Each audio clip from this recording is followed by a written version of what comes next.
It's 1:52 on whatever today is, Tuesday. I think it's the 19th. I'm in Friesland, Wisconsin. And I think they turn grain into ethanol here for fuel. And I'm dropping off my load of urea. Who knows what they do here? But I think they do some ethanol. Yesterday was quite interesting because I didn't go anywhere. Ended up, as they took stuff apart to fix the tire, they stripped a bolt, had to replace the drum. Or they went to replace the bolt on the drum. They found out the drum was bad, and then the brakes, and then they had to replace brakes both sides, a new drum. So turned into this massive repair that took all day. So breakdown pay, and went home. So started out this morning and made it here like at 1 o'clock. So we'll see what we get.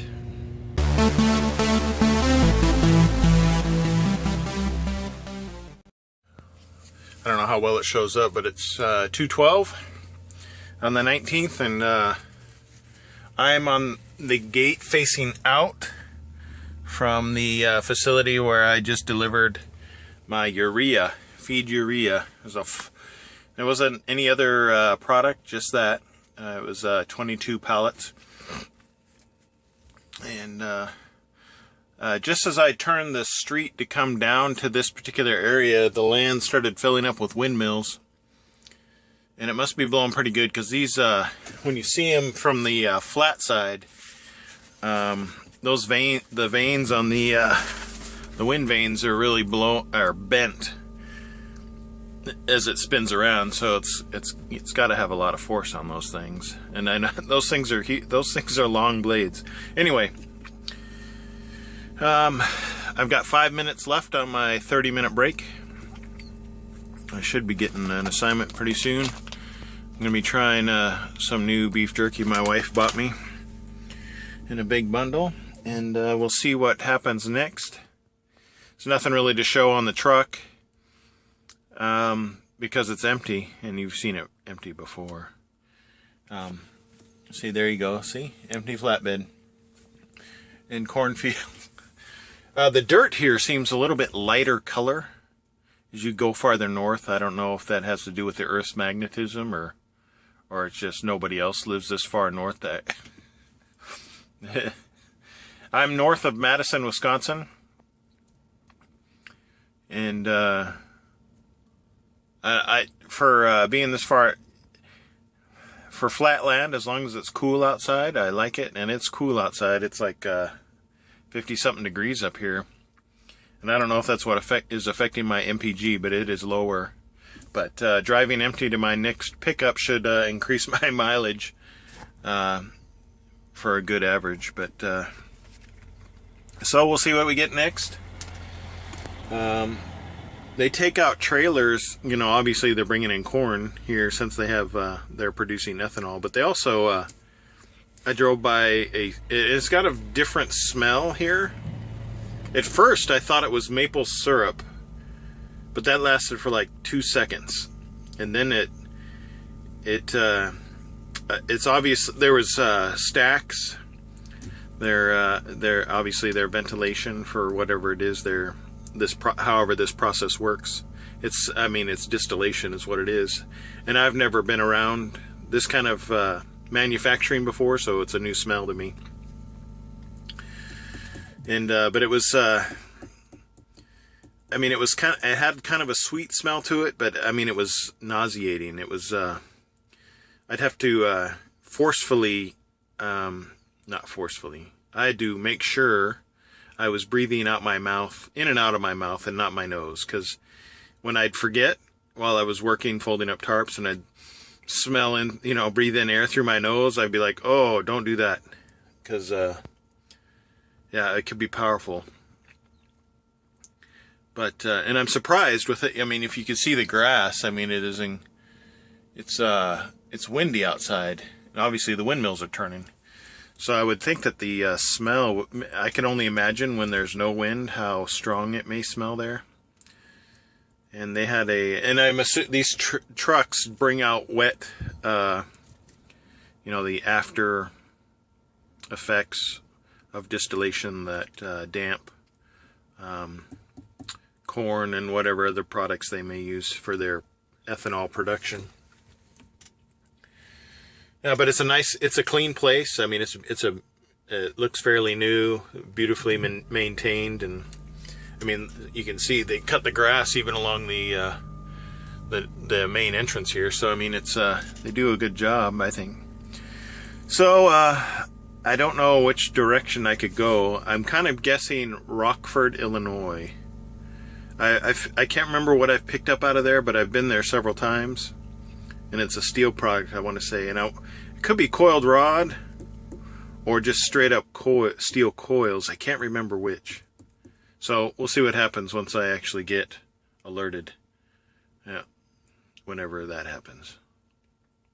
5:32 p.m. I'm at a quick trip. I am like 12 miles from my pickup, and I'm staying the night here because I don't pick up until the morning. I got a load of hardwood. You know how excellent I am at that. Going to, let's see, I'm in Wisconsin, and I'm going to Michigan. So I will, they don't open up until 7. So I will be here for a while tonight. Yeah, it's only 5:30. Let's see here. No, wrong one. There we go. I don't know if you could see that on the camera, but I've got 19 minutes to get to where I need to go. And yeah, I covered today didn't seem like a big day, but I actually covered 517 miles, so alright. I don't mind that. Anything over 500 I'm happy with.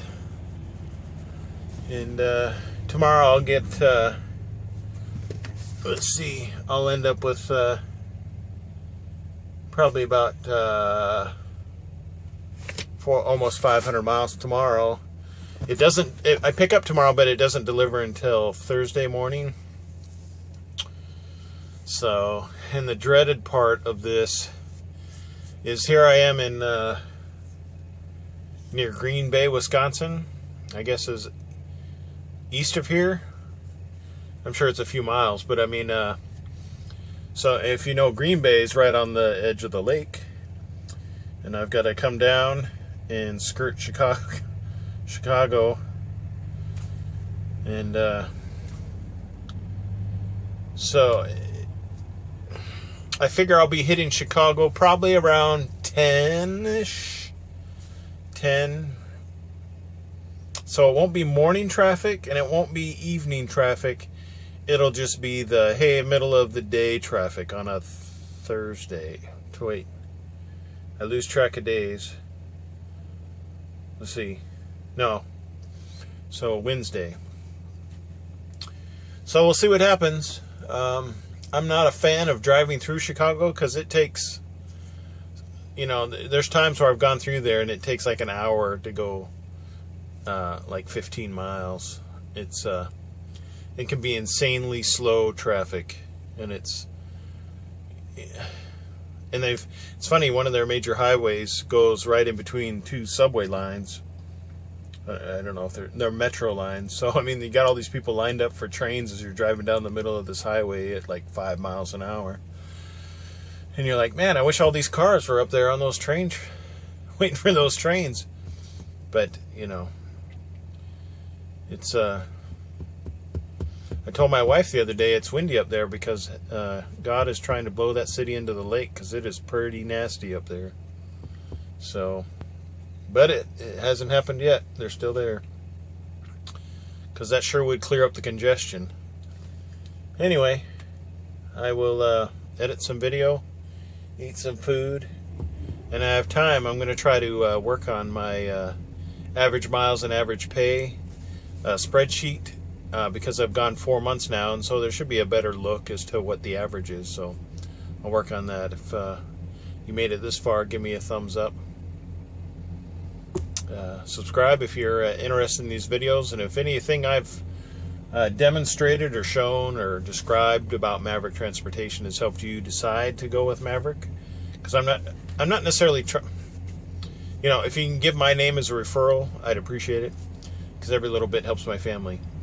And I make these videos not necessarily in an effort to recruit, but really just give my view, which I think is an honest view anyway, of what it is like to be a truck driver for Maverick Transportation. It meets my needs, and I'll leave it at that, because I guess more of what I want to say will probably go in this average miles and average pay video. So I'll end this here, and I'll get busy on that. Or not. I'll just eat and watch a movie.